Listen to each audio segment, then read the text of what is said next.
What's up, it's Marco back on This Week in Soccer, and today we got a bit to talk about. Now, obviously, there's not too much as all the European leagues are on a break. We're in between international tournaments, but the MLS is in full swing. We had a couple of transfer news to talk about. So the first thing, probably the biggest thing of this week, Conrad De La Fuente of the Barcelona Youth Academy has confirmed a move to Olympique Marseille in France. And I think it's a very good move for him. France is very good at developing players. I mean, just look at how good their national team is right now. And yeah, he could just get into that side, just get playing some games, get a big move coming up, or maybe you can stay with Marseille. They got a decent project going on. And yeah, very excited for Conrad De La Fuente's move. Really looking forward to seeing him play.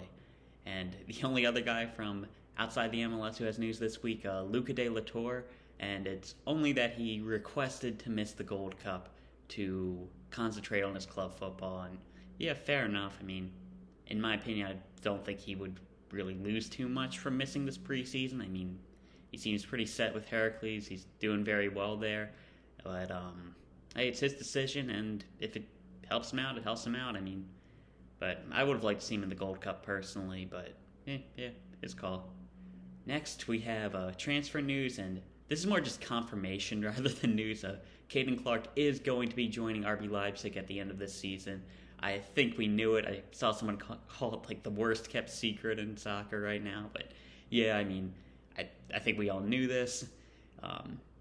Even if you didn't know, you could just take a guess. Really promising New York Red Bull player is going to be going to RB Leipzig. I mean, yeah, it didn't take a genius to figure that one out. But yeah, confirmation. He's going to be linking up with Jesse Marsch and Tyler Adams there.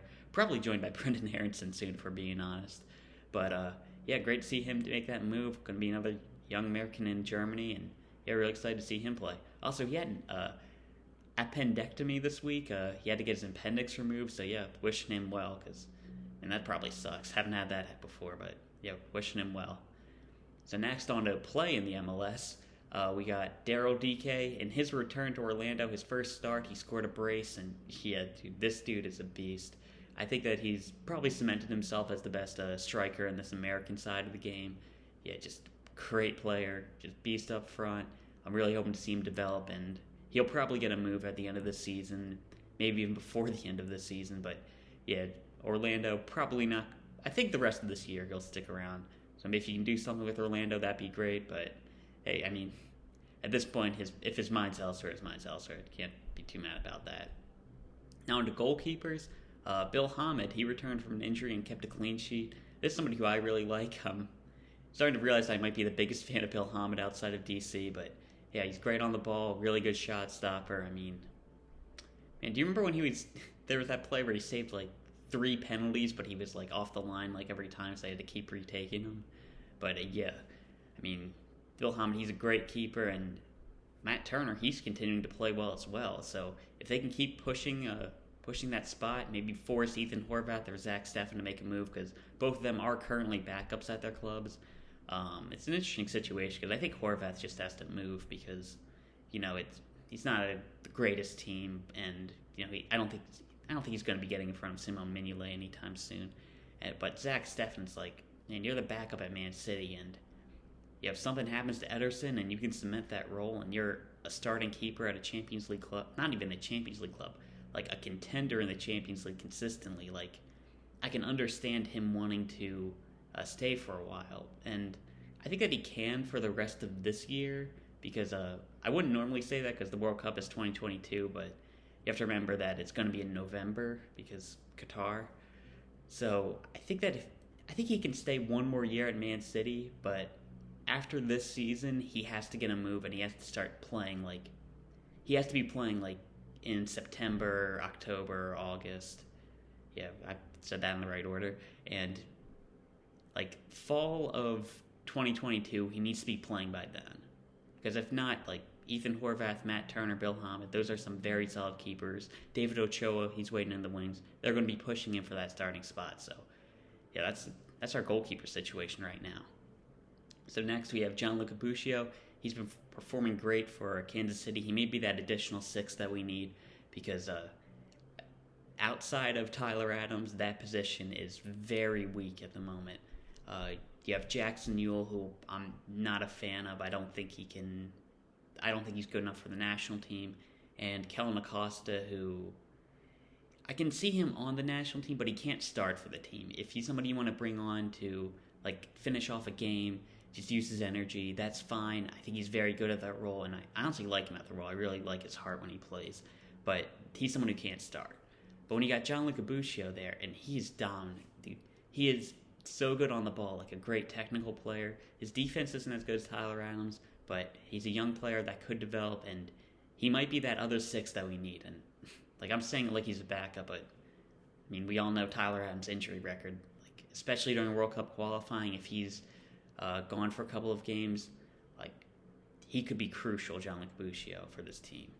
And also at that sixth position, somebody I want to mention is Leon Flock from Philadelphia. He was over in Germany for a few years, couldn't get much going there, and he's come to Philadelphia, and he's lit the league up. He's been performing great for them. A great defense. He's been performing great for us. I'm from Philadelphia, but so maybe I'm a bit biased, but he's a great player. Like, man, he's somebody who we should really be keeping an eye on, and he's kind of like an inverse of Buscio. He's a lot better. Like, he's a really good defensive player, but he's not as good technically as Buscio. But yeah, those are two very good players at that defensive midfield, sixth role, whatever you want to call it, and I'm really hoping to see both of them in the Gold Cup. And maybe I should add Leon Flock to like the list of bottom players. I just wanted to mention him because I was mentioning the potential sixes that we have. So yeah, just let me know if you want me to add him. And last player I want to talk about, a guy that we are going to be adding to the list, Justin Che. He made his professional debut. He's obviously staying in FC Dallas if I'm talking about him, but yeah, man, great to see him play. I was only holding off on not putting him on because I don't know, my opinion, until you're like a pro player, you shouldn't really be covered. I don't know, that's just something I believe. Yeah, I say that, but I'm going to be watching college basketball this year. But yeah, dude, Justin Che, he made his debut. He looked very athletic. You could tell that he was making his debut. He did look like a young player, but you could see, like, man, his instincts are pretty good. Like, he's going to be a great player. And they even played him at wingback, which, to my knowledge, is out of position for him. So, if it's not, we got another FC Dallas right back. How many would that be? Like 3 or 4 now? But yeah, man, FC Dallas, they're doing great things for just pumping out players. And Justin Che, he's looking very good. Someone you should really keep an eye on. And yeah, he could be that next great center back for us. We're looking forward to watching him play. So that's it for the USA men's team.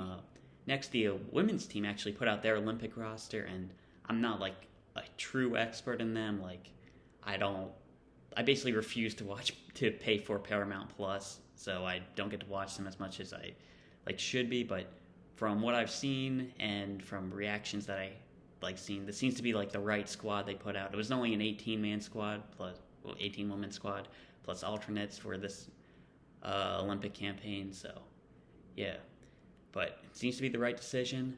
But I do want to say, when I was looking at the team, it is like a very old squad. Everybody is over 26 outside of Tierna Davidson, who's 22, and over half the team is older than 30. And it might be a last hurrah for like Carly Lloyd, Megan Rapinoe, and Becky Sauerbrunn. And yeah, it could be just one more chance to watch these girls play. I mean, man, it's a great team. I think they're favorites to win the Olympics, and yeah, just really great side. I'm definitely going to be watching this Olympics. Yeah, that's basically everything we have in soccer this week. I mean, obviously it's a bit slower because Europe's closed down. We're in between tournaments, but the MLS is looking really fun this year. And I think we're going to have the CONCACAF Champions League come back soon. We're going to have Philadelphia in that. And yeah, it's going to be really interesting. That's all I'll talk about. See you.